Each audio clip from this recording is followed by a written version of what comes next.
Muchas gracias, presidente. Efectivamente, este es un anuncio muy importante, es un anuncio trascendental, sobre todo por el fin último de esta iniciativa, que es mejorar las condiciones y vida de los trabajadores cuando ellos se retiren. Déjenme darles nada más un dato. Después de esta reforma, se espera que el trabajador promedio aumente su pensión en un 40%. Es decir, no es un asunto menor, se trata de cambiar de manera radical las condiciones de retiro de los trabajadores para que tengan, como el presidente lo señaló, acceso a un retiro justo, acceso a un retiro digno. ¿Cuáles son las fallas que tenía el sistema actual y que tenemos que corregir? Había dos problemas centrales. El primero es el ahorro y las aportaciones que se estaban dando no eran suficientes, lo cual hacía que sobre todo para ciertos niveles de ingresos la pensión resultara mínima. Por ejemplo, para un trabajador hasta con 40 salarios mínimos, al momento de que se retirara, hoy recibiría únicamente el equivalente al 30% de su salario, es decir, las condiciones de vida cambiarían drásticamente en el momento que está trabajando al momento que está retirando. Pero ese no era el único problema que había, hay un segundo problema. México es todavía un país con un alto grado de informalidad. Y cuando se pensó este sistema, se pensó que México iba a transitar relativamente rápido a un mayor nivel de formalidad y para tener acceso a una pensión garantizada se requieren hoy 1.250 semanas de cotización, que es el equivalente a 25 años de trabajar. Y esto no quiere decir que los trabajadores no hayan trabajado 25 años, es decir, incluso podríamos pensar en trabajadores que han trabajado 15 años en el sector informal y 15 años en el sector formal, es decir, que hayan trabajado 30 años y que aún así, por no cumplir con las 1.250 semanas, no tienen acceso a una pensión garantizada. Esto claramente planteaba un reto para tratar de diseñar un sistema que fuera más justo, un sistema que fuera más adecuado. Pero hay un problema. En las pensiones aportan tres entes. Aportan los propios trabajadores, una parte de su salario se va como un ahorro, aportan de manera muy importante los empresarios, los patrones, y aporta el gobierno federal. El gobierno federal aporta a través de diversas bolsas, aporta primero al sistema de pensiones, aporta más de 700,000 millones de pesos al año al sistema de pensiones del ISSSTE, más de 300,000 millones de pesos al año al sistema del IMSS. Entonces, una discusión que siempre se da aquí y que a veces hace que las reformas se vayan retrasando es en el nuevo mecanismo cuánto se va a aportar y quién va a aportar.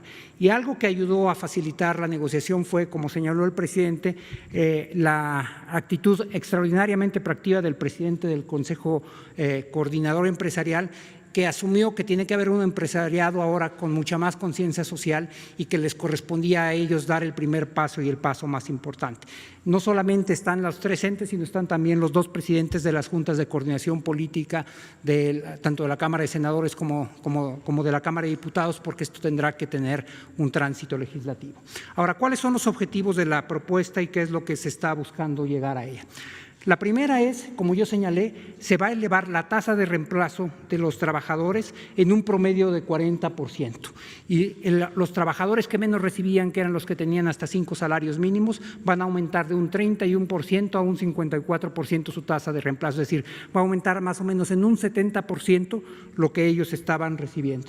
La segunda es, hay un cambio muy importante, que es no nada más va a haber más recursos para las pensiones de los trabajadores, sino que el límite inicial para que puedan recibir una pensión garantizada va a bajar de 25 años a 15 años. Después va a ir subiendo paulatinamente, pero es reconocer que hoy un número importante de los trabajadores, aunque hayan dedicado una vida a trabajar, no alcanzan el mínimo para tener una pensión garantizada.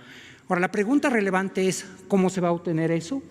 Y la forma en la que se va a obtener es un aumento en la aportación total de 6.5 al 15%, y la cual se va a elevar fundamentalmente por un incremento paulatino de la aportación de los patrones de 5.15% hasta 13.87%.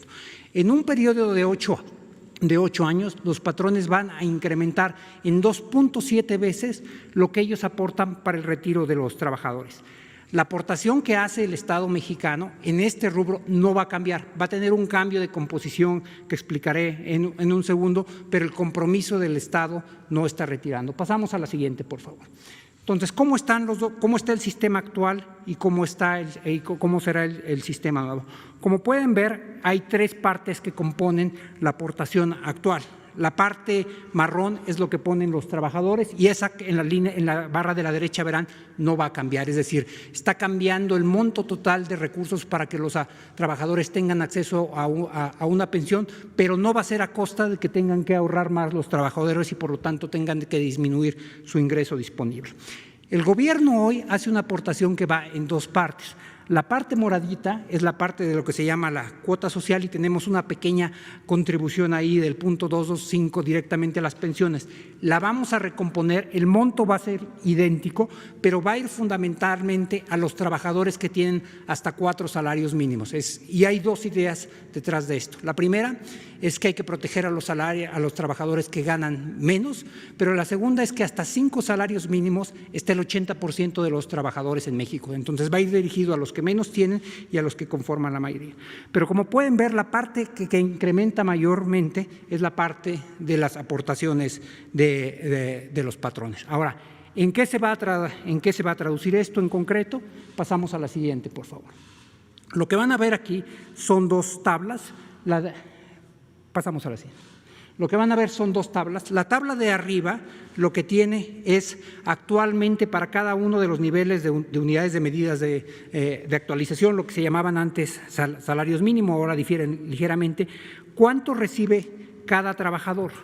Un trabajador que tiene hasta un salario mínimo recibe hoy, y si trabajó 25 años, recibe el 68% de un salario mínimo, más el 34% de su ingreso viene por la pensión de adultos mayores. La pensión de adultos mayores que se otorga a todos los adultos por arriba de 68 años y que es permanente al tener ahora a ser asegurada como un derecho constitucional, tiene un impacto muy importante en el retiro de los trabajadores, fundamentalmente en los de 1 y 2 salarios mínimos. Representa el 34% y el 24% de sus salarios.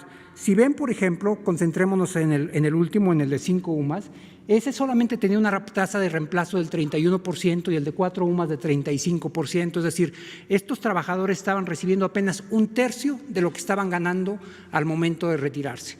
Con la nueva propuesta de reforma, esto va a incrementar. Como podrán ver, para 1 y 2 salarios mínimos van a tener incluso un poquito más, considerando la pensión de bienestar para los adultos mayores, de lo que estaban recibiendo ahora, y para todos los demás van a incrementar de manera sostenible.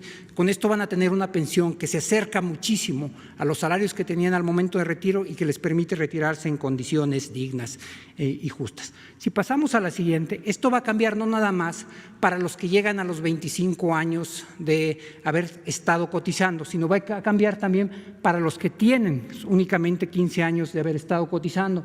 Y como pueden ver, si comparamos la línea café con la línea roja, van a tener niveles muy similares de pensión, a pesar de que en la línea café cotizaron únicamente 15 años y en la línea roja cotizaron 25 años. Esto es reconocer la realidad del país y lo podemos ver en la siguiente gráfica.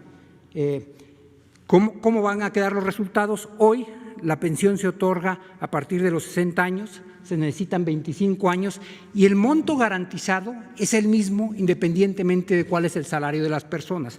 A partir de esta reforma pasarán dos cosas: no se afectan los derechos de los trabajadores, por eso la edad mínima para recibir la pensión siguen siendo 60 años, pero se necesitan únicamente 15 años de cotización y el monto de la pensión será del monto ahorrado y de las semanas que hayan salido. Y hay una población mucho mayor que beneficiada.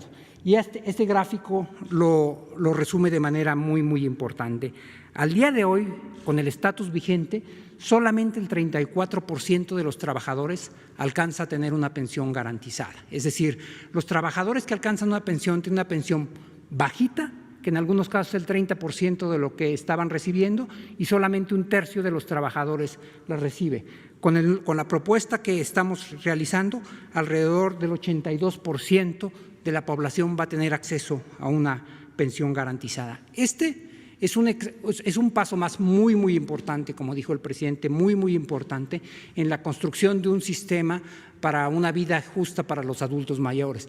Y no es el único que hemos dado. Probablemente el más relevante fue la reforma al artículo 4 constitucional, a partir del cual los adultos mayores tienen derecho a recibir una pensión para apoyar sus gastos básicos de manutención en la vejez, y al ser un derecho constitucional, está garantizado, y el monto que se van a recibir no puede ser menor al del año anterior. Como vieron, para los trabajadores que están en los 2 primeros niveles de salario representa cuando menos el 25% de todos sus ingresos. La segunda reforma es esta que estamos planteando hoy, pero además se compone con otras iniciativas que ya hemos venido presentando a lo largo de los años, a lo largo de este último año y medio. En enero del 2019, en este mismo foro, anunciamos junto con la AMAFORE, la organización de las AFORES y el presidente de la República, el compromiso de las AFORES para llevar a sus comisiones a los estándares internacionales. Cuando nosotros llegamos a esta administración, la comisión era por arriba del 1%, que era relativamente alta para los estándares internacionales. Para el año 2019 logramos que bajara a menos del 1%. Ahora, para el 2020, fue un cambio radical. La caída fue más que la acumulada en los últimos 3 años. Está en 0.92%, pero ahora el total de las AFORES cobran una comisión por abajo del 1%.